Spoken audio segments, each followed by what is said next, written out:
ગુજરાતમાં શિક્ષણ મોંઘું થઈ રહ્યું છે કહેવું કંઈ ખોટું નથી। શાળાઓમાં વિદ્યાર્થીઓને ભણતર અને વસ્તુઓ આપવાના બહાને ક્યાંક લૂંટતા સંચાલકો પણ સામે આવ્યા છે।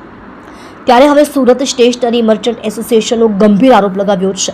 ખાનગી સ્કૂલ સંચાલકો ચોપડા અને સ્ટેશનરીનો વેપાર કરી વાલીઓને લૂંટે છે। સાથે જ કલેક્ટર અને ડીઈઓને વેપલો બંધ કરાવવા રજૂઆત કરાઈ છે। કલેક્ટર અને ડીઈઓને વેપલો બંધ કરાવવા રજૂઆત। સુરતમાં ખાનગી સ્કૂલ સંચાલકો પર સ્ટેશનરી મર્ચન્ટ એસોસિએશને ગંભીર આરોપ લગાવ્યા છે। ખાનગી સ્કૂલ સંચાલકો ચોપડા અને સ્ટેશનરીનો વેપાર કરી વાલીઓને લૂંટે છે। સુરત કલેક્ટર અને ડીઈઓને આવેદનપત્ર આપી આ વેપલો બંધ કરવા રજૂઆત કરાઈ છે।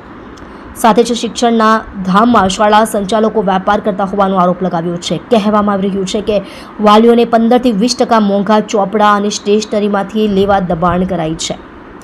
વિદ્યાર્થીને દુકાન સ્લીપ આપી ત્યાંથી જ લેવા દબાણ। શિક્ષણના ધામમાં શાળા સંચાલકો લૂંટ ચલાવી રહ્યા હોય એવી સુરત કલેક્ટર અને ડીઈઓને આવેદનપત્ર આપી રજૂઆત કરી છે। સાથે જ કહેવામાં આવ્યું છે કે યુનિફોર્મ ચોપડાનો વેપાર સ્ટેશનરીમાં છે, પરંતુ હવે શાળા સંચાલકો ચોપડા અને સ્ટેશનરીનો વેપાર કરી વાલીઓને લૂંટે છે।